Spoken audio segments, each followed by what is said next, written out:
At my daughter's beach wedding, just as the sun was sinking into the waves off the coast of Cape Cod, her new husband leaned toward me and said with a smirk, $50,000 for the luxury of being part of this celebration. Otherwise, you vanish from our lives forever. I blinked, trying to process the cruelty in his voice. Before I could respond, my daughter, Rachel, added with a sip of champagne and a dismissive glance, or, enjoy the peace and quiet of a retirement home. Your choice, Mom. They stood there in front of me like a pair of polished porcelain figurines, glamorous, confident, unshakable in their entitlement. I smiled, lifted my glass, and whispered, "You forgot one thing." The air around us seemed to still. Just for a second. A gust of sea breeze lifted the edge of my shawl, and the sound of the waves crashing behind us filled the silence that followed. Their faces paled, not dramatically, not instantly, but just enough for me to see at the flicker of doubt the edge of fear. I hadn't raised my voice. I hadn't argued. But something in my tone, in the certainty behind my words, had landed, and they knew. What they didn't know was that I'd been planning for this moment for months. I hadn't come to the wedding unprepared. I hadn't come simply to be humiliated. No, I came knowing exactly who they had become and what they thought I was. They believed I was weak, alone, easy to discard. They forgot that I had built my life from nothing once before, and I could tear down theirs without ever lifting my voice. You forgot one thing, I repeated softly, the wind carrying my words out to sea. Then, I excused myself to powder my nose, leaving them standing there. Because the storm they had summoned, it had already begun. I was 28 the night I left my old life behind. It was raining hard in Boston, the kind of rain that soaked you in seconds.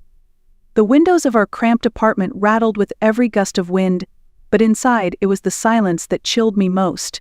My husband, Tom, had passed out on the couch, snoring loudly, his rage spent for now. My cheek was swollen. Again. And in the hallway, my 4-year-old daughter stood barefoot in her pajamas, clutching a worn-out stuffed bunny to her chest, her face streaked with tears. That look in her eyes, wide, resigned, too wise for her age, that's what did it. Not the bruises. Not the yelling. But her eyes. And the fact that she didn't cry out anymore. She had already learned that being silent was safer. That was the moment everything shifted. I moved quickly, like someone in a dream. I grabbed an old duffel bag and packed it with what little I could: Rachel's favorite clothes, some snacks, our passports, and a copy of Pride and Prejudice I had hollowed out weeks ago. Inside were $237 in cash, scraped together from grocery savings and tips I had hidden. When I lifted Rachel into my arms, she wrapped herself around me instinctively. "Are we going on an adventure, Mommy?" she whispered. "Yes, baby," I said, trying to keep my voice steady. "The biggest adventure of all." We disappeared into the rainy night, boarding a bus to Dorchester, where an old high school friend had promised us a couch for a few nights. It wasn't much, but it was enough. 2 weeks later, I found us a tiny apartment, just one room with a bathroom barely big enough to stand in. It smelled like cabbage and cigarettes. The wallpaper peeled. The heater clanked. But no one hit me there. No one screamed. And Rachel slept through the night. I found work at a diner serving breakfast from 6 to 2, then changed into a thrifted skirt and blouse to answer phones at a dentist's office from 3 to 9. I was exhausted, always. But Rachel was safe. And for the first time in years, I could breathe. That was the real beginning of our story. Not the wedding. Not the boutique. But that rainy night, when I chose my daughter and myself over fear. Rachel got into Boston University on a partial scholarship. I still remember the day the acceptance letter came. She danced across our tiny kitchen, waving the envelope like a golden ticket. "I got in, Mom, I really got in." Her face was lit with joy, with pride, with the kind of future I had always dreamed she'd have. That night, after she fell asleep, I cried. Tears of happiness, yes, but also fear, because the tuition still loomed large. And what the scholarship didn't cover, I would have to find a way to manage. By morning, I had a plan. I picked up extra shifts at the diner, took on evening cleaning jobs at offices in Back Bay, On weekends, I worked the stockroom at a local department store. I kept going, because that's what mothers do.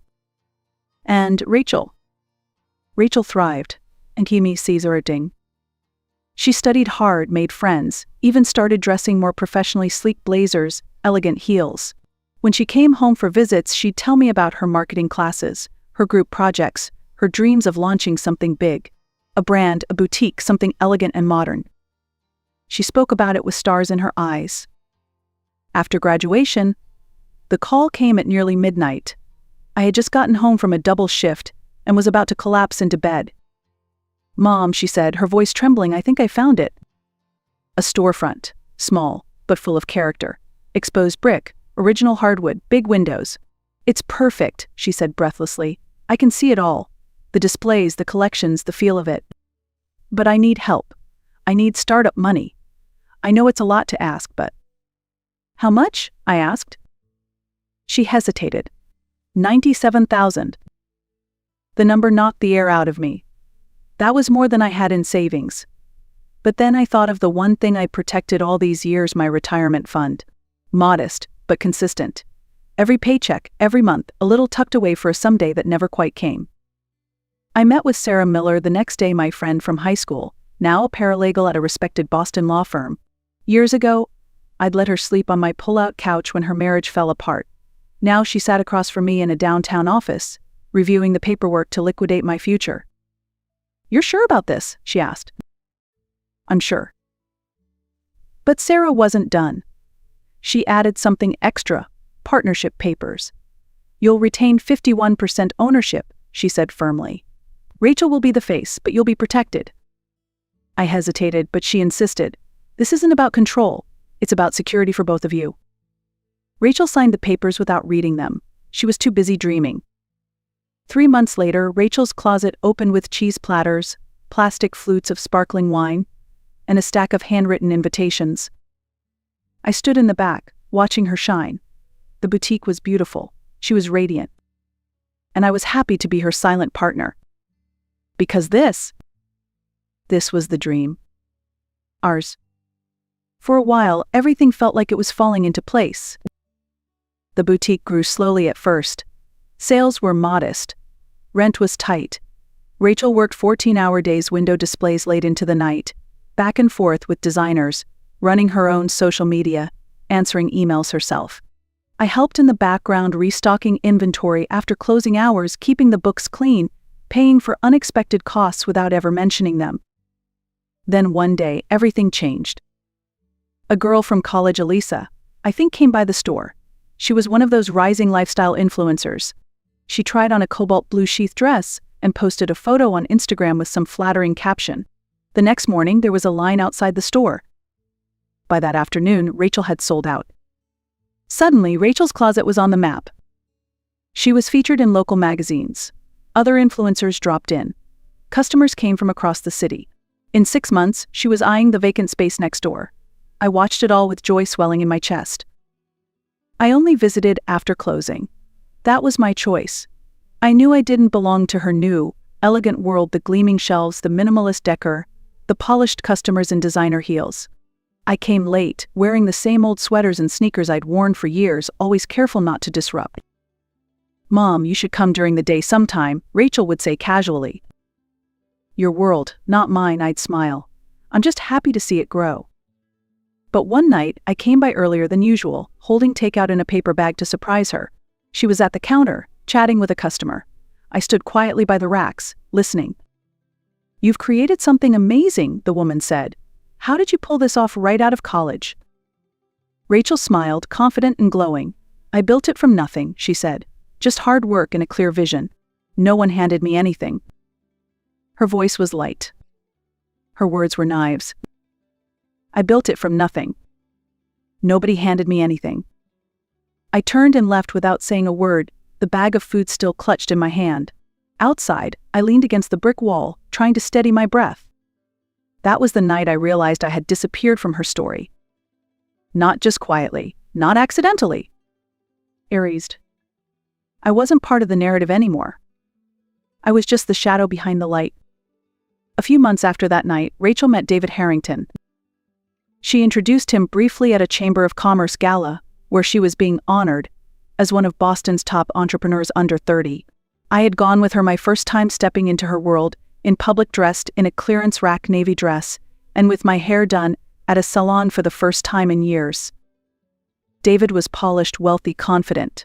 The kind of man who said your name once and then never forgot it. I could see right away he liked power. And Rachel, in her sleek heels and boutique success, looked like a perfect match for the world he came from. Within weeks, they were inseparable. Dinners were canceled. Calls went unanswered. She was swept up in his world: rooftop parties, wine tastings, vacations in the Hamptons. When we did talk, David's name came up constantly. David thinks the boutique could go global. David's parents know investors. David's teaching me how real businesses scale.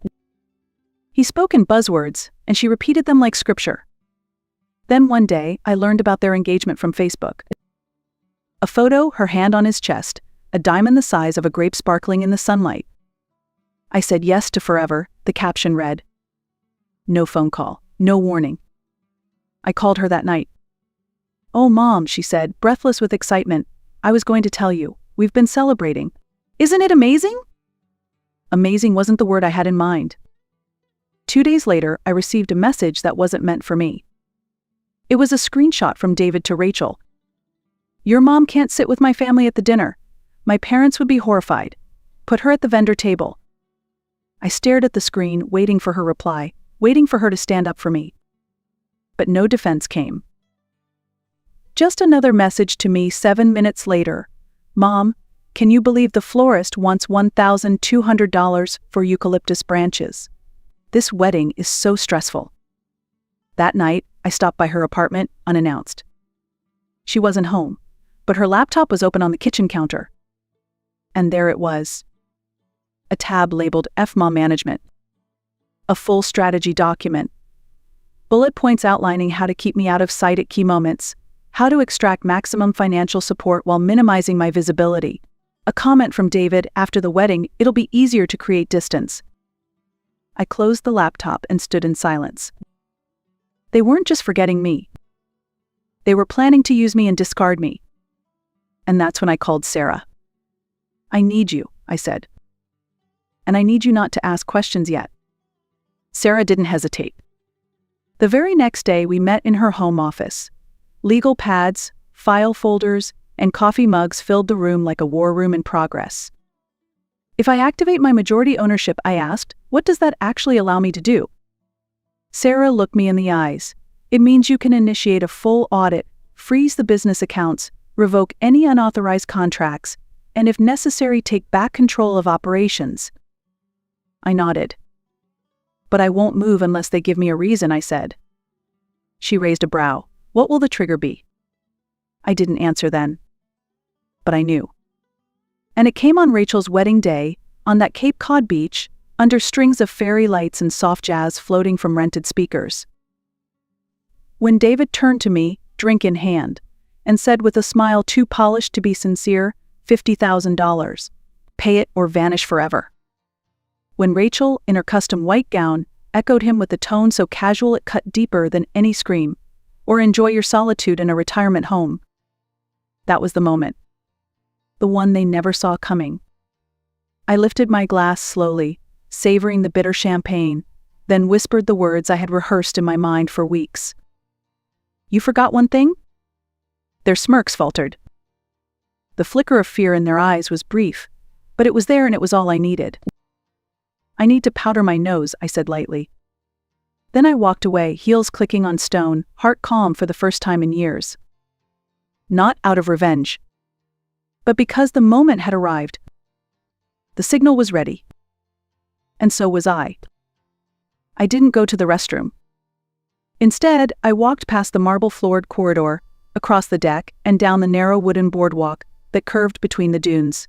There, tucked in a small alcove facing the ocean, I sat on a weathered bench and pulled out my phone.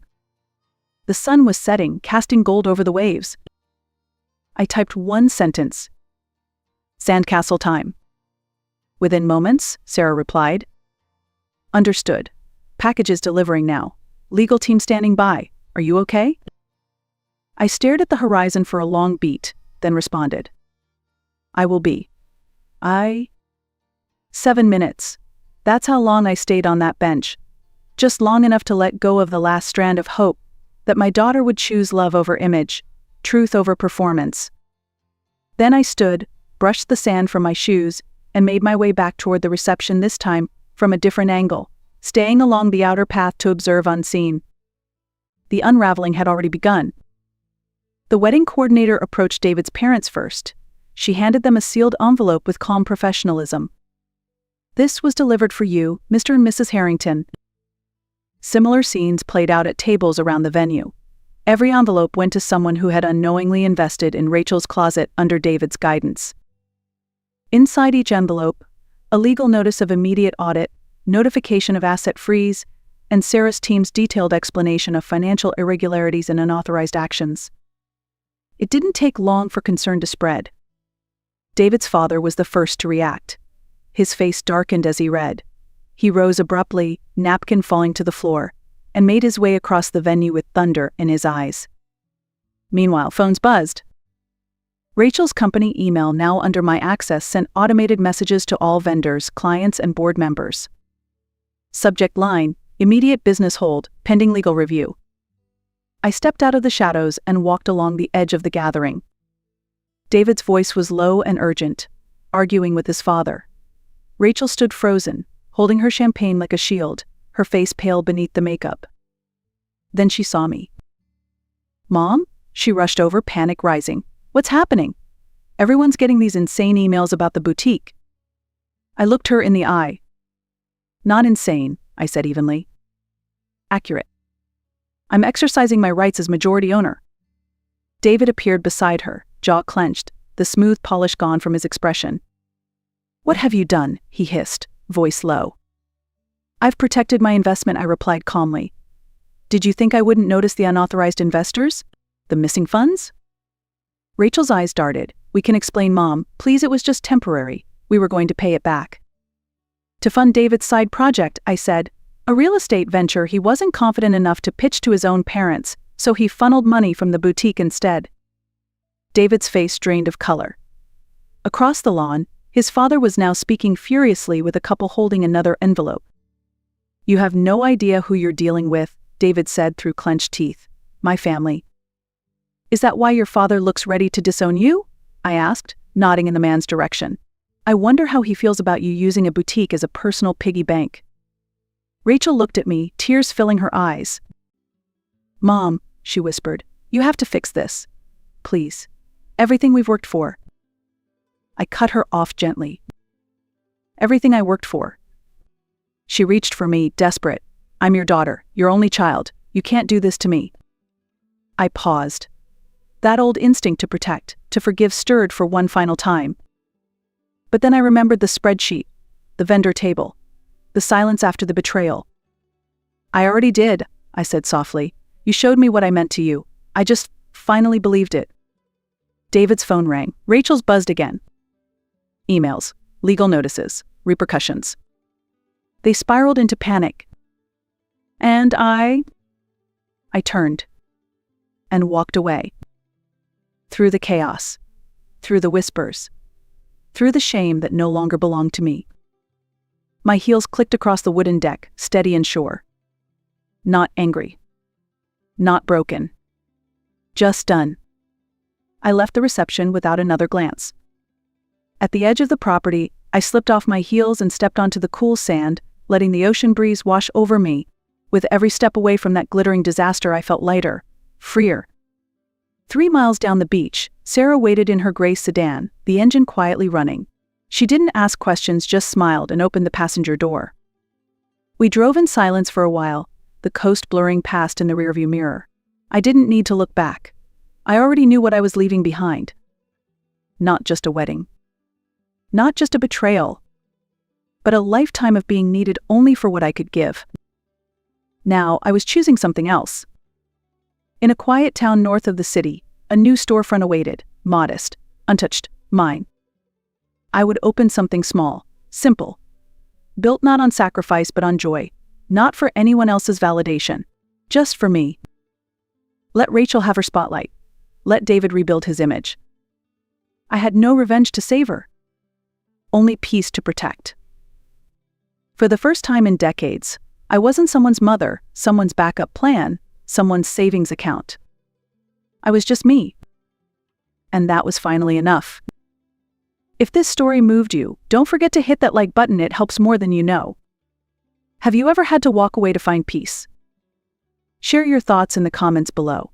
And if you love stories of quiet strength and redemption, subscribe for more. We're just getting started.